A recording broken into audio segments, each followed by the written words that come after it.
Assalamualaikum warahmatullahi wabarakatuh. Seperti biasa kita mengisi kekosongan, lanjutkan ngaji. Ini kitab takrib ya. Fasun walladhi yujabu ghuslu sitatu asya'a. Dalam pasal ini yang mewajibkan adus itu atau mandi wajib ada 6 gitu ya. Salah satu tastariku fiha rijal wal mar'ah. Yang 3 ini kesepakatan antara laki-laki dan perempuan, yaitu yang pertama wa iltiqa'u khatanina. Jadi laki-laki dan perempuan bersepakat memasukkan kemaluannya. Nah, apabila masuk maka dia wajib mandi. Mau keluar mau tidak, bila mana dimasukkan, nah, itu dia wajib mandi. Yang kedua adalah wa inzalul mani, yang kedua adalah keluar air mani ya, baik laki-laki maupun perempuan. Kalau laki-laki misalnya mimpi ya, tidur mimpi malah keluar, itu wajib. Wal maut, inzalul mani wal mautu, maut yang selanjutnya yang ketiga adalah maut, karena maut ya maka wajib dia dimandikan. Wa salah satu takhatasu biha nisa'u wa hiyal haidu wa nifas wal wiladah. Yang ketiga ini tertentu kepada perempuan saja ya, yaitu yang pertama haid. Setelah haid dia wajib mandi. Yang kedua setelah nifas dia juga wajib mandi. Yang keenam setelah melahirkan dia juga wajib mandi. Faslun wa faraidul ghusl satu asya. Adapun pirang-pirang pardunya mandi ada salah satu asya, 3 ya. Yang pertama niat wa izalatun najasati in kanas ala badanihi. Yang kedua adalah menghilangkan najis yang ada di badannya. Kemudian juga wa isalul ma'i ila jami' sya'riyal basarati. Kemudian juga memberjalankan air kepada semua rambut dan juga kulit. Itulah padu adus ada 3 ya. Wa sunanu khamsatu asya'a, lan utai pirang-pirang sunah mandi. Khamsatu asya'a iku 5 pirang-pirang perkara. Ada bahasa Jawanya enggak apa-apa. Ada bahasa Jawa pakainya.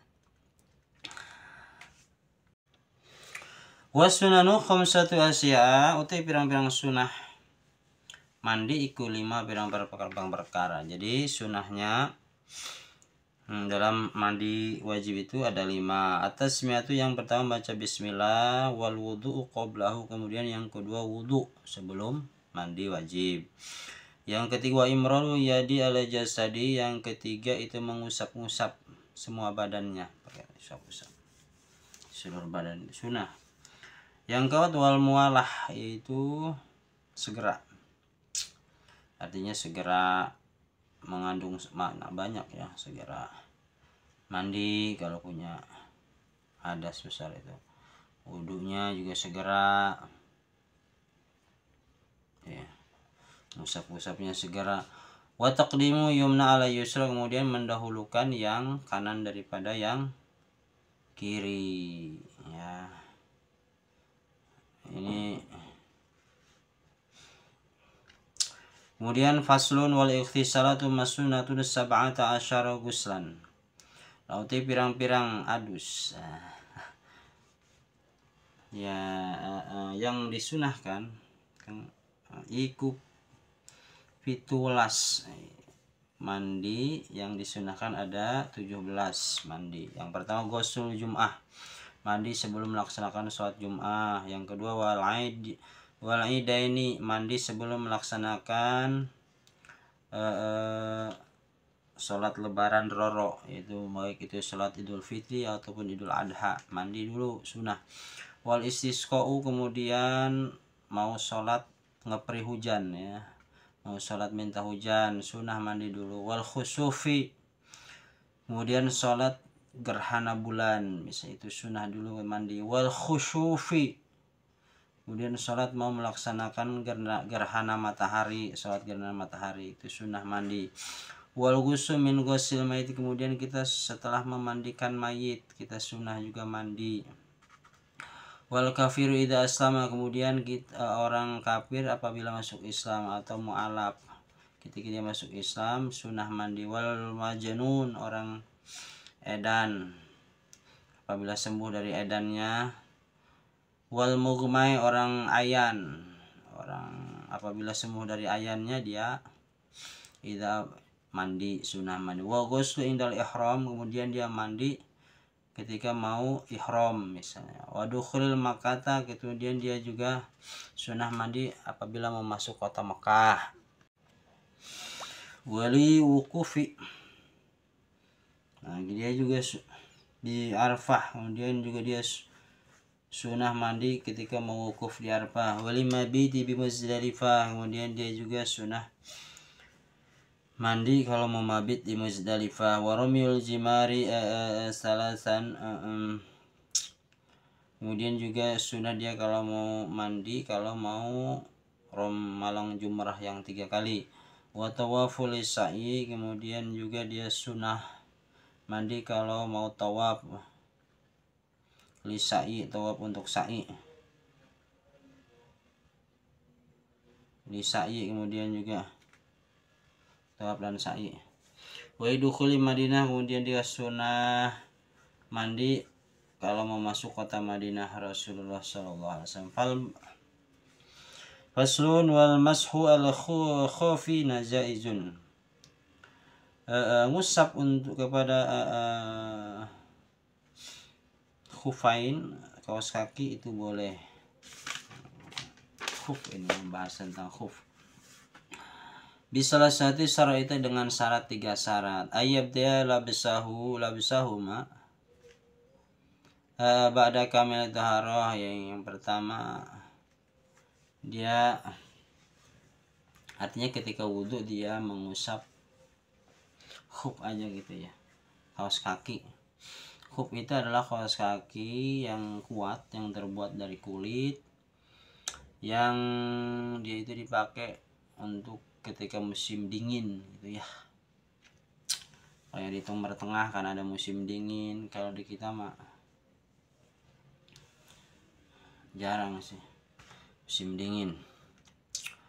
Jadi boleh dia yang pertama adalah memakainya ketika dia harus ketika dalam keadaan suci. Wa yakuna sataril mahal ghusli fardhi minal qadamaini. Yang kedua adalah khuf itu harus menutupi anggota wudhu, yaitu misalnya ini di atas mata kaki, dia khuf itu harusnya. Syarat yang ketiga adalah wa yakuna mimma yumkinu tasawwur masyu alaihi ma. Jadi yang syarat yang ketiga adalah dia dalam khufnya itu harus mungkin kuat untuk dibawa berjalan gitu ya. Berjalannya berapa? Sesuai dengan kita boleh meringkas sholat 83 kilo. Kalau khuf itu kuat untuk berjalan 80 km, 83 km, maka dia masuk persyaratan khuf gitu ya, yang boleh diusap tanpa. Wa yamsahu muqimi yaman wa ilatan, dan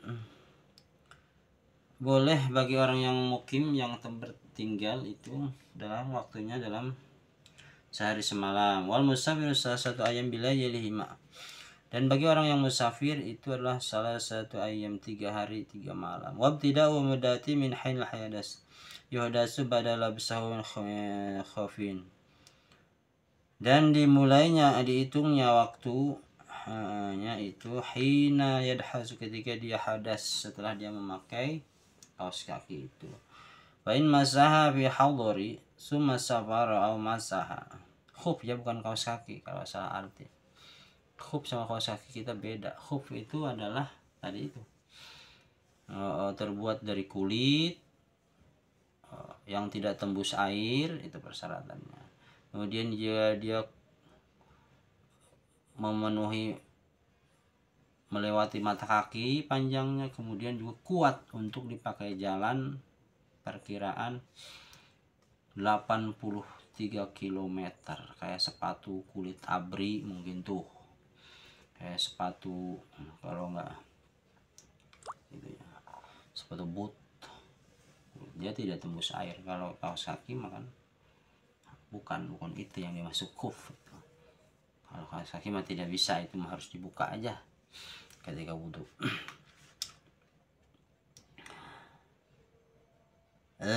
Bil hadri summa safar. Jadi kemudian juga fain masa bil hadri summa safara aw masaha fis safar summa aqama atim masul muqim. Apabila dia misalnya masaha bain masa musab ya, dia ngusap makai musabnya itu ketika dia di rumah gitu ya, kemudian dia pergi, maka artinya menetap, maka dia atau dia lagi mengusapnya itu dia lagi di perjalanan, kemudian juga setelah perjalanan ketika kemudian dia menetap tiba-tiba maka itu dihitungnya mukim gitu ya. Jadi kalau mukim itu tadi waktunya itu cuma sehari semalam, 24 jam dikasih waktunya itu.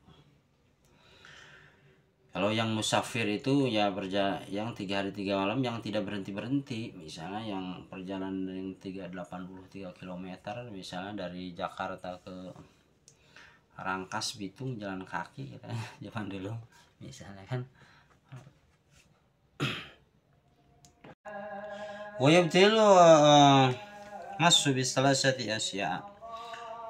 Yang membatalkan ngusap khuf itu ada 3. Bikhal ihima, yang pertama karena dicabut gitu ya, dibuka itunya. Yang kedua inqatal muddati, yang kedua karena habis waktu. Jadi bagi yang mukim tadi itu sehari semalam, bagi yang pergi 3 hari 3 malam bagi yang musafir. Yang ketiga adalah ma yujabu, yang karena diwajibkan karena adus, misalnya tiba-tiba dia punya hadas besar gitu ya, itu batal. Udah azan aja di masjid ini. Udah sampai sini dulu. Assalamualaikum, mau adzan nih. Waalaikumsalam warahmatullahi wabarakatuh. Mohon maaf ya ada kesalahan.